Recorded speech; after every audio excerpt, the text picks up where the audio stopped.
Good morning, class 6. Welcome to biology class once again. So far, in the chapter number 3, human body organ system, we have completed till the process of nutrition. Now today comes the next topic, that is indigestion, page number 49. So we are going to study today about indigestion, and then the next new topic will start today in this video. So let us first try to understand indigestion. Indigestion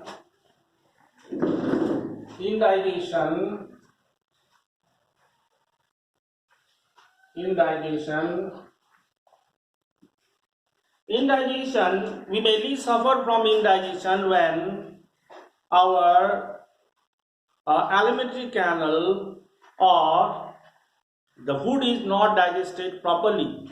When the food does not get digested properly, then we suffer from indigestion. This indigestion is also called as, there is medical term for indigestion called dyspepsia. Dyspepsia. This is a medical term for indigestion. And indigestion is the condition in which our body fails to digest the food properly. Now, because of this, what happens? Now, after that, see, if the body is unable to digest the food properly, then what kind of problem we suffer from? The first one, it is given here that we may suffer from stomach ache. Then again, after that, it is given here belching, that is, the stomach may become large, it swells up. Then again, after that, we may also feel nausea, giddiness and all. Then again, after that, we may suffer from vomiting also. Vomiting. So these are the symptoms of indigestions. Now, when can you know that you are suffering from indigestion? If suppose there is pain in the stomach, if suppose the stomach has become large, then again, after that, if you are feeling nausea, like, that is giddiness, then again, if you vomit also, that time you have to confirm yourself that you are suffering from indigestion. Now, causes of indigestion. What causes indigestion? Causes of indigestion. Indigestion is mainly caused because of overeating. Number one, yes or no? Whenever you eat too much. Now see, here it is given that eating food items rich in fats and sugars. Eating food which are rich in fats. Food rich in fats. And sugars. Then we may suffer from indigestion. First one. The second one, it is given here, is that overeating. Overeating. When you find that the food is very tasty, then what happens? We eat too much, yes or no?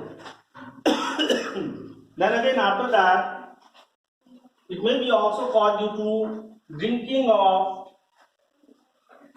beverages, that is, drinking of tea or coffee, too much of tea or coffee. Too much of tea or coffee. Then again, next is given here that inflammation of the stomach lining. Sometimes because of some bacteria, microorganism, what happens is that the stomach, inflame means get swell up, due to infection. So inflammation of the stomach lining. Inflammation of stomach lining.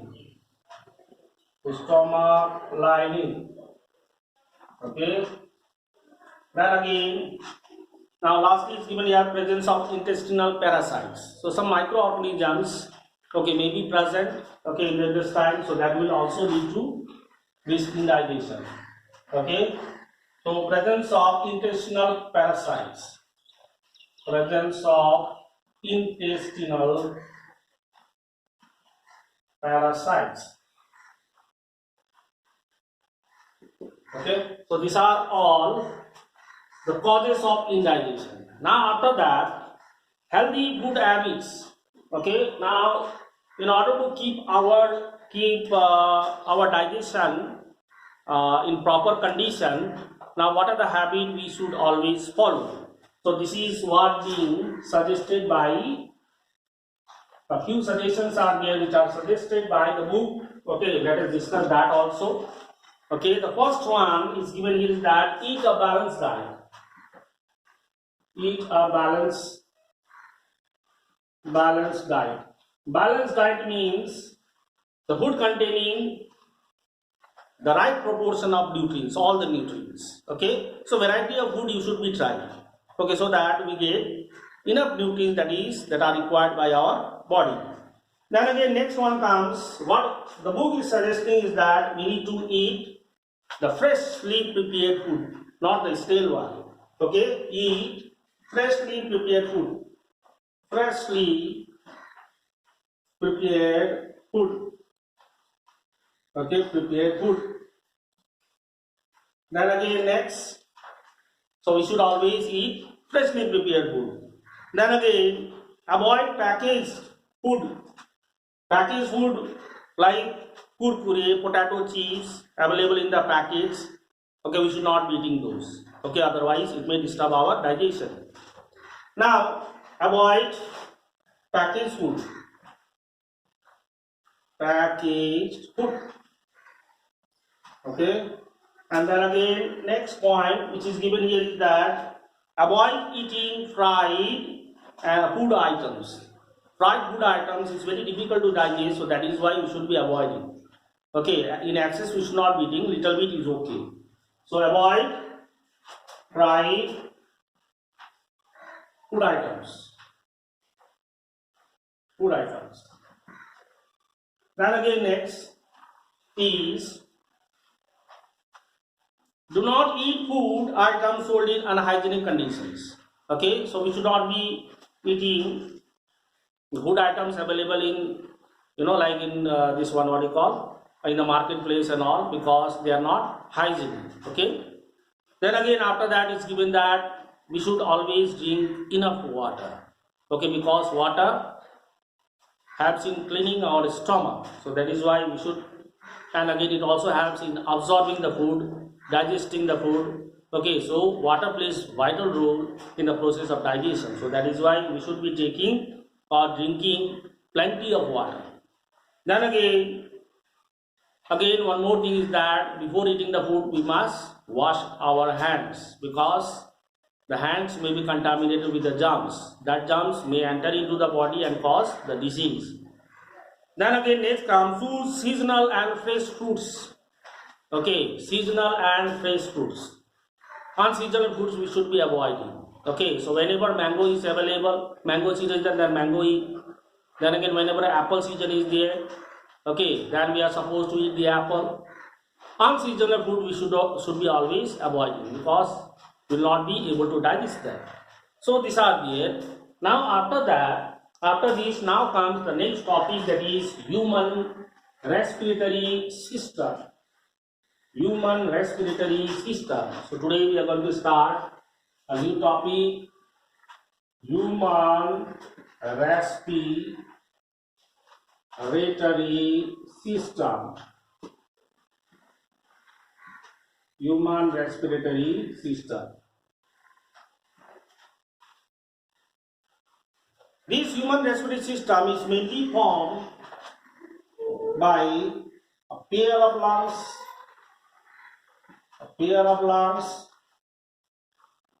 and respiratory tract.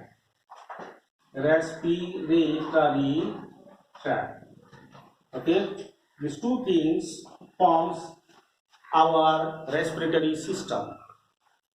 But here question arises, what exactly this respiratory system do? Respiratory system helps us to respire. Now why do we need to respire? Now see, for doing each and everything, you always require energy. Okay, without energy we cannot do anything. Now question arises, from where this energy comes. Okay, we eat the food and the food get digested, it is absorbed by the body, it is stored in the cells. Now those stored food, okay, must be oxidized, must be broken down, okay, so that it can release the energy. Okay, so for that respiratory system is required. Okay, so respiration, so first we'll clear the term respiration. So respiration,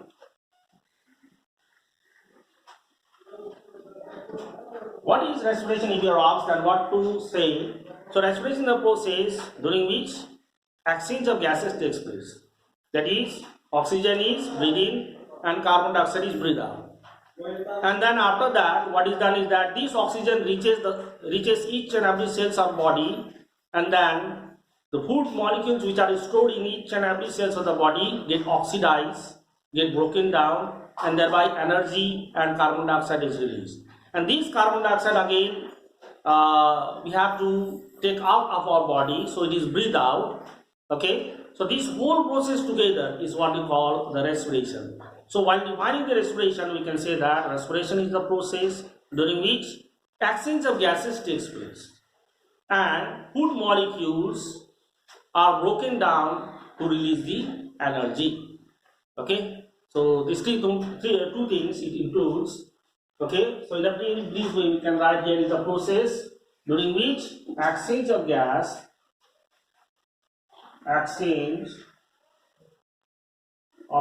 takes place and food molecules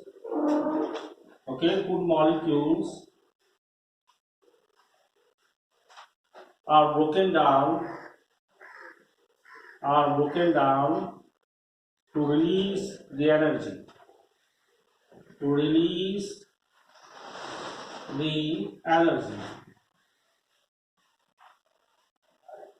Now from here what we understand is that for respiration oxygen is very essential. Okay, without oxygen the food molecules cannot be oxidized.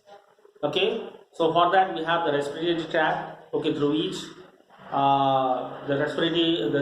oxygen is inhaled and finally reaches the lungs. From the lungs it is transported to different parts of the body, different cells of the body.